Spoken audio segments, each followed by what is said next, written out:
Track 17. 1. Revenue. 2. Thrive. 3. Commission. 4. Collaborate. 5. Franchise.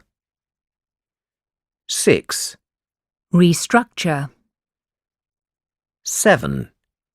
Audit. 8. Subsidiary.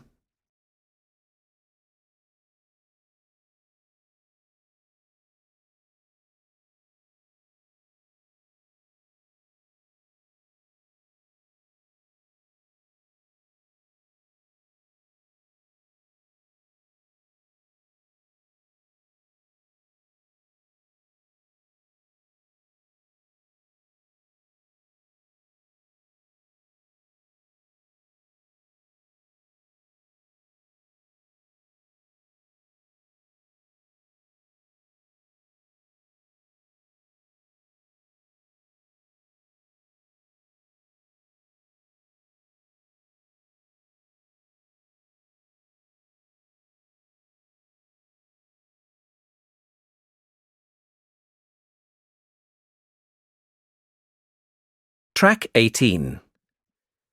Good morning, everyone. I'd like to talk to you all about the department restructure and how it will affect our work. As you know, the company is expanding, and this means we'll need to recruit more staff and optimise our ways of working. So I want to look at each of our teams and the changes which are planned to start next month. The sales team, headed by Gary Wilson, will be responsible for not only increasing the amount of business we do with our current customers, but also searching out new clients. As this is likely to be a labour-intensive task, Gary's team will need more staff, which is where Linda French's human resources team comes in. Linda and Gary will collaborate on finding and employing 20 new sales members as soon as possible. However, not all staff will be recruited from outside. If this company is going to continue to thrive, each of the current team managers will need an assistant, and these positions will be internal appointments. Human Resources are sending out an email to all staff this week, asking them if they would like to apply for one of the new positions, and interviews will begin next month. Now, in order for the sales team to increase revenue, the research and development team have to come up with some innovative products which will be better than those offered by other companies. Therefore, Zoe's team will start a month-long project to learn more about what our competitors make to help inform our design process. Their target will be to design and create 2 new ranges of products this year.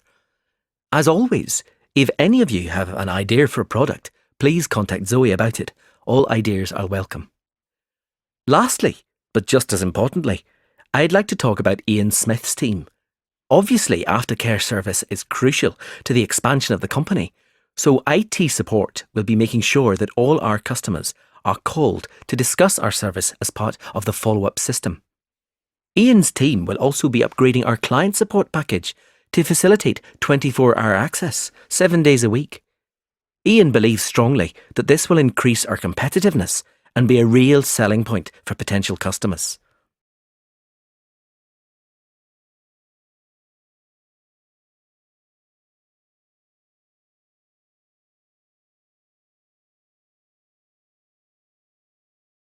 Track 19. Welcome to this fire evacuation talk, everyone. I'm Melanie Brooks, the Fire Safety Manager here at Tech Base, and my office is on the 4th floor if you ever need to find me. Today, I want to run through the fire evacuation procedure now that we're in a new building. First of all, can I just remind you that if you hear the fire alarm, you should always head towards the main stairs in order to leave the building. Please assume that the alarm is real, except if it sounds at 11 a.m. on a Tuesday. At this time, it's always a test, we hope. It's vital that you do not spend time collecting your bags or personal belongings because this wastes valuable evacuation time. When you have left the building, please look for the fire marshals who will be wearing fluorescent orange jackets. They'll show you where the waiting area is, but just so you know, It's the park at the rear of the office block. Your department has a fire safety officer, I believe it's Susan Jenkins, and it's her job to make sure that everyone who signed in has vacated the building. Susan will then tell the fire safety manager if there are any missing people. Can I also remind you that you mustn't enter the building again until the fire safety manager, in other words, me, tells you that the situation is no longer dangerous.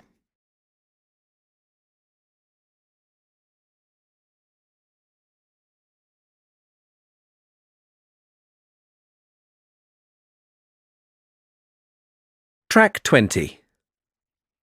Right, team. This afternoon, I want to go over the new marketing and advertising strategy so that everyone is clear on the streams for each of our product ranges. Let's start with toys for children. Now, last year, most of the advertising was done through leaflets posted through people's letterboxes across the city. However, the products are now selling well nationally in department stores rather than just in our local shop here in Leeds.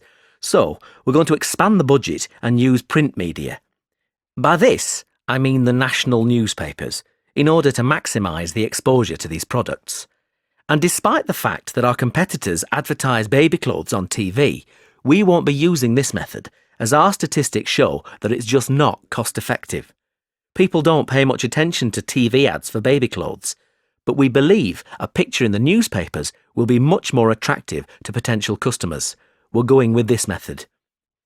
As far as clothing for expectant mothers is concerned, the campaign will move from newspapers to the internet due to the fact that we've seen an increase in internet shopping for clothes among women in general. And finally, baby food.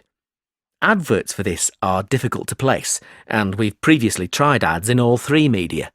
Anyway, although our analysis has shown that the internet is one possibility, we're going to continue using television.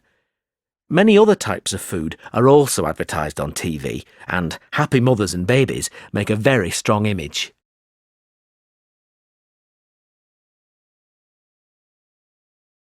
Track 21. Section 2. You will hear a talk about a company by a chief executive. First, you will have 20 seconds to look at questions 1 to 6. Now listen carefully and answer questions 1 to 6. I'd like to start by welcoming everyone to our annual meeting and thanking you all for your hard work. It's been a great year for us in terms of expansion and optimising business opportunities, and I'm pleased to say that Benchmark Consulting is a thriving, successful company. I'd like to take this opportunity to give you an overview of where the company began and where we'll be going in the next 10 years. For those of you who've been with the company since the start, sorry if you already know all this, but we have so many new staff members that I thought it would be worth filling in some background information. Benchmark Consulting was set up in 2000 by James Cox, a local entrepreneur who opened the first office in Melbourne. His real achievement was to create a new consultancy system which enabled clients to see which of the key areas of their business needed strengthening. James was incredibly successful with his system and started the company off on a journey of expansion. He retired in 2006 and was succeeded by Fred Montgomery. Fred shared James's views on consulting and continued the expansion. He increased revenue to $5 million and opened a new office in Perth. Soon the Benchmark Consulting system had become just that, the benchmark for many other consulting firms, and Fred took the opportunity to sell Benchmark for $10 million in 2008. Our new owners are, as you know, TFB Group Limited, and their investment has allowed us to build our brand new headquarters here in Sydney. TFB Group have brought us more exposure at a national level, and our most recent success has been winning a contract with the Government of Australia, advising on management restructuring. Now, we ourselves have done a little reorganisation over the last year to maximise our productivity. We've thought long and hard about the best location for the marketing department, as this is the key to facilitating our future business. Although Perth has a large number of marketing companies, which enables us to learn from our competitors, It's Melbourne that's the gateway to international connections, and therefore we've decided to move all marketing operations there. In terms of professional development, we wanted to optimise the training programs available to our staff because training is vital if we want to remain competitive. As a result, staff training will no longer be here in Sydney, but instead will take place in the Perth office, where new facilities have been installed. Finally, we've looked at how to optimise our back office administrative functions. Currently, each office has its own admin department. However, this is proving to be less efficient than we would like. In order to resolve this situation, all these functions will now be centralised here in Sydney. Before you hear the rest of the talk, you will have 20 seconds to look at questions 7 to 10.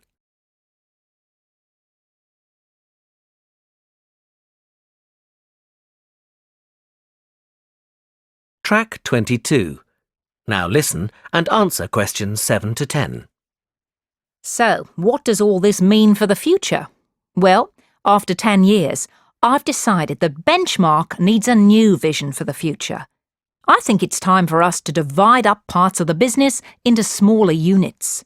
Therefore, over the next 5 years, I aim to set up 2 small subsidiary companies in order to focus on international expansion in Europe and Asia. There are many organisations in emerging markets which could benefit from our experience and skills. Which leads me to the next point for future development, that of increasing our workforce. It's become clear that all our departments are understaffed, so we'll be taking on more employees over the next year.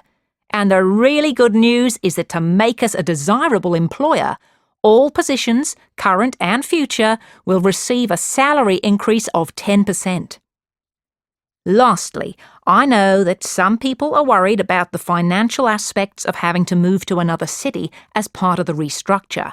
So Benchmark will be providing a relocation package to all employees thus affected. This is because we would like you all to remain with the company for the foreseeable future. That is the end of section 2. In the exam, you will have half a minute to check your answers.